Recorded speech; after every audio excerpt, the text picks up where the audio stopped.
Assalamualaikum warahmatullahi wabarakatuh. Perkenalkan, nama saya Naili Putri Cahyani dari kelas MJ824 mata kuliah Cyber Security Management. Oke, kali ini saya akan memaparkan terkait analisa saya terhadap penerapan standar dan strategi keamanan informasi di mana tempat saya bekerja, yaitu Kantor Pelayanan Pajak Pratama Kudus, KPP Pratama Kudus. Baik, di tengah percepatan transformasi digital instansi pemerintahan, KPP Pratama Kudus itu mengelola aset data perpajakan yang amat vital, yang bersifat rahasia.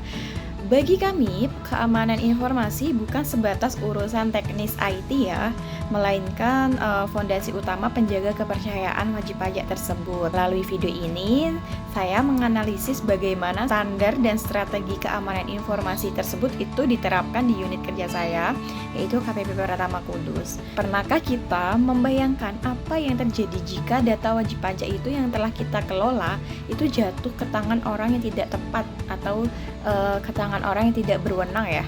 Bukan hanya masalah kehilangan data, dampaknya itu bisa lebih besar, mulai dari terganggunya pelayanan, hilangnya kepercayaan dari wajib pajak masyarakat itu sendiri, sampai munculnya risiko terhadap organisasi tersebut. Nah, karena itu pada kesempatan kali ini saya akan membahas analisa penerapan dari standar dan strategi keamanan informasi pada KPP Pratama Kudus berdasarkan studi kasus pada lingkungan tempat kerja saya ya.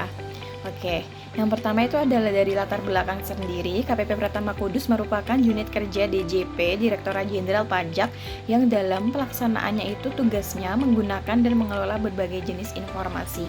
Nah, informasi tersebut itu tidak hanya berupa data informasi perpajakan, tetapi juga dokumen kedinasan, data pegawai, informasi pelayanan, serta berbagai data yang digunakan dalam pelaksanaan tugas sehari-hari.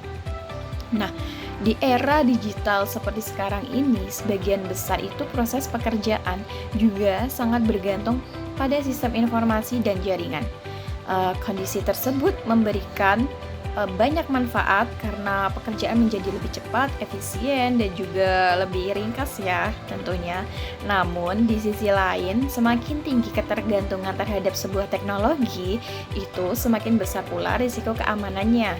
Nah, contohnya sendiri itu adalah ada phishing, malware, pencurian akun, kebocoran data, kesalahan pengguna, terus sampai juga hingga gangguan terhadap sistem informasi tersebut sendiri. Oleh karena itu, sebuah keamanan informasi itu tidak dapat hanya dipandang sebagai persoalan teknologi ya, tetapi harus menjadi bagian dari proses kerja dan tanggung jawab seluruh pegawai. Dan yang kedua, saya akan membahas dari teknis standar keamanan informasinya sendiri. Dalam melakukan analisis, saya ini menggunakan 3 prinsip utama ya keamanan informasi atau CIA RIAD, yaitu confidentiality, integrity, dan juga availability. Nah, yang pertama yaitu confidentiality atau kerahasiaan. Nah, artinya di sini yaitu informasi hanya dapat diakses oleh pihak yang memiliki kewenangan. Dalam konteks KPP Pratama Kudus ini sendiri, prinsip ini itu ya sangat penting karena informasi dari perpajakan tersebut merupakan informasi yang sangat harus dijaga ya kerahasiaannya tentunya. Nah, penerapannya itu dapat dilakukan melalui pembatasan hak akses, penggunaan akun masing-masing dari pegawai, pengamanan password, serta tidak memberikan informasi kepada pihak yang tidak berwenang. Dan biasanya di tempat saya itu juga ada perubahan password itu setiap 3 bulan sekali ya. Nah, yang kedua itu ada sebuah integrity atau integritas, artinya data itu harus dijaga, harus tetap akurat dan tidak boleh diubah oleh pihak yang tidak memiliki kewenangan atau pihak tidak berwenang. Nah, dalam pekerjaan perpajakan, integritas itu sangat penting karena perubahan data yang tidak sah dapat memengaruhi proses administrasi dan pelayanan. Yang ketiga, yaitu ada availability atau ketersediaan. Nah, informasi dan sistem itu harus tersedia jika dibutuhkan. Bayangkan ya, jika sistem itu tidak dapat digunakan ketika pelayanan sedang berlangsung. Nah, kayak gimana tuh? pekerjaan akan terlambat dan pada akhirnya itu akan memengaruhi kualitas dari pelayanan kepada wajib pajak tersendiri ya. Nah, jadi keamanan informasi itu harus mampu menjaga kerahasiaan, keakuratan, sekaligus itu ketersediaan informasi. Nah, yang ketiga, saya akan membahas dari hasil analisis dan risiko tersebut. Berdasarkan studi kasus tersebut, itu saya dapat melihat bagaimana sih bahwa terdapat beberapa area risiko yang perlu menjadi perhatian. Pertama itu ada dari faktor manusianya tersebut. Pegawai merupakan bagian penting dalam sistem keamanan informasi, tetapi pada saat yang sama juga menjadi salah satu sumber risiko. Contohnya adalah membuka email atau tautan yang bisa mencurigakan, menggunakan password yang lemah, meninggalkan perangkat tanpa pengamanan, terus ada membagikan informasi kepada pihak yang tidak seharusnya.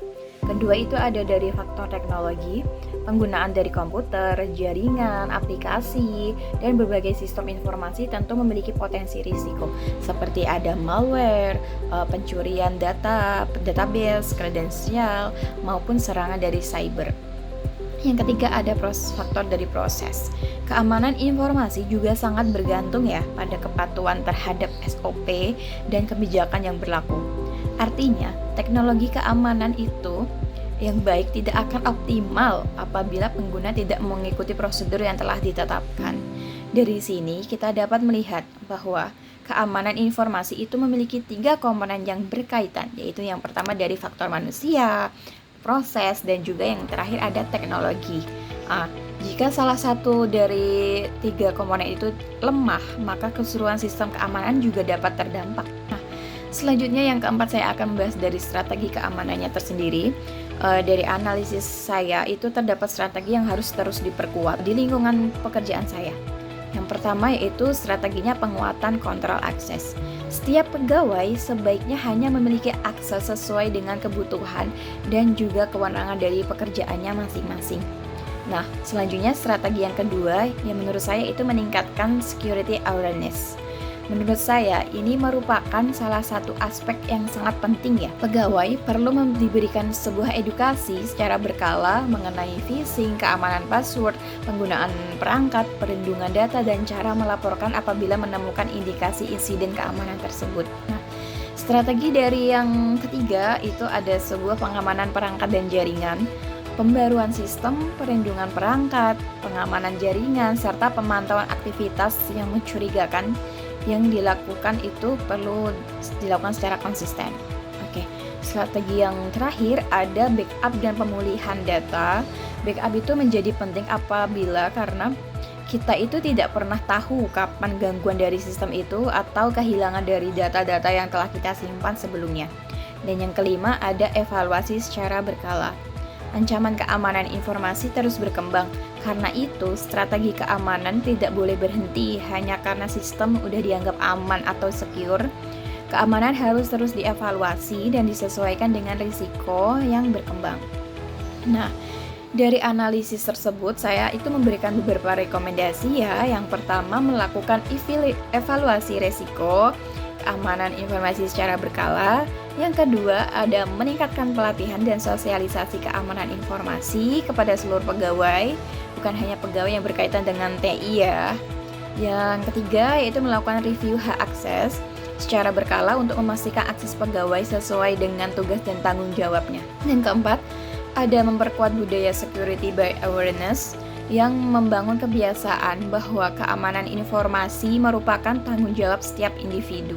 Dan yang terakhir itu rekomendasi saya yaitu melakukan evaluasi terhadap mekanisme backup data, pemulihan data, serta respons terhadap insiden keamanan.